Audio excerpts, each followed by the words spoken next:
இப்போ இந்த அஜித் சார், மிஸ்கின் சார்லாம் பேசுறத பார்த்தா You only sleep 4 hours a night. Sometimes less. This last night I slept for just 2 hours. தூக்கத்தை முடிஞ்ச வரைக்கும் நான் வந்து கரைச்சிக்கிட்டே இருக்கேன். 5 ஹவராக இருந்து 4 ஹவர் ஆகி இப்போ கிட்டத்தட்ட 2.5 ஹவர் ஆயிருக்கு.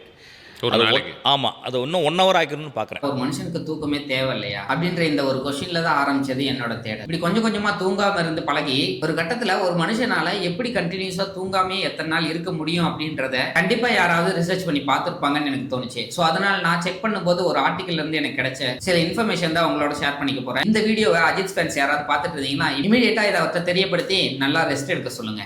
ஏன்னா நான் ரொம்ப பயங்கரமான விஷயத்த கண்டுபிடிச்சிருக்கேன். 1964 ராண்டி கார்டன் அப்படின்ற ஒரு 17 வயசு ஒரு ஸ்டூடெண்ட் ஒரு சயின்ஸ் ப்ராஜெக்டுக்காக ஒரு ரிஸ்கான ஒரு முடிவு எடுக்கிறார். தன்னையே ஒரு சயின்ஸ் எக்ஸ்பெரிமெண்டா மாத்திருக்காரு. இவர் 264 மணி நேரம் தூங்காமையே இருந்து ஒரு மனுஷனுக்குள்ள என்னென்ன மாற்றங்கள்லாம் ஏற்படுது அப்படின்றத செகண்டுக்கு செகண்ட் நோட் பண்ணி டாக்குமெண்டா சப்மிட் பண்ணியிருக்காரு. அப்படி ஒரு 246 மணி நேரம் தூங்காம இருந்ததுனால என்ன நடந்துச்சுன்னு பாத்தீங்கன்னா, ஃபர்ஸ்ட் சில நாட்கள் ரொம்ப நார்மலா தான் போயிட்டு இருந்திருக்கு. கொஞ்சம் கொஞ்சமா அவருக்கு மெமரி ப்ராப்ளம் வர ஆரம்பிச்சிருக்கு. Concentration loss, mood swing, hallucination பண்றது எல்லாமே ஸ்டார்ட் ஆயிருக்கு. ஒரு கட்டத்துக்கு மேல இல்லாத விஷயம்லாம் இவர் கண்ணுக்கு தெரிய ஆரம்பிச்சிருக்கு. சிம்பிளா 1+1 அப்படின்றது என்னன்னு கேட்டா கூட அவனுக்கு தெரியாம போயிடுச்சு. இந்த ஒரு விஷயத்த 11 நாளும் கண்டினியூஸா மானிட்டர் பண்ண ஒரு ஸ்லீப் ரிசர்ச்சர் வில்லியம் அப்படின்றவரு இது ரொம்ப மோசமான ஒரு சயின்ஸ் எக்ஸ்பெரிமெண்ட் அப்படின்னு சொல்லி மென்ஷன் பண்றாரு. இந்த ஒரு எக்ஸ்பெரிமெண்ட்டை டாக்குமெண்டா ரிப்போர்ட் பண்ண பிறகு என்ன ஆச்சுன்னு பாத்தீங்கன்னா, இந்த 11 நாள் ரிசர்ச்க்கு அப்புறம் அவரோட ஹெல்த் ரொம்பவே மோசமானதுனால அவர் இமீடியட்டா ஹாஸ்பிட்டல் அட்மிட் பண்ணப்படுறாரு. கண்டினியூஸா அவர் மானிட்டர் பண்ணதுல 15ல இருந்து 16 மணி நேரம் அவர் கண்டினியூஸா தூங்கியிருக்காரு. அதுக்கப்புறம் தான் அவரால் கொஞ்சம் கொஞ்சமா நார்மலா ஃபீல் பண்ண முடிஞ்சது. இந்த ஒரு எக்ஸ்பெரிமெண்ட் ரொம்ப டேஞ்சரஸ்னு சொல்லி கின்னஸ் வேர்ல்ட் ரெக்கார்ட்ல கூட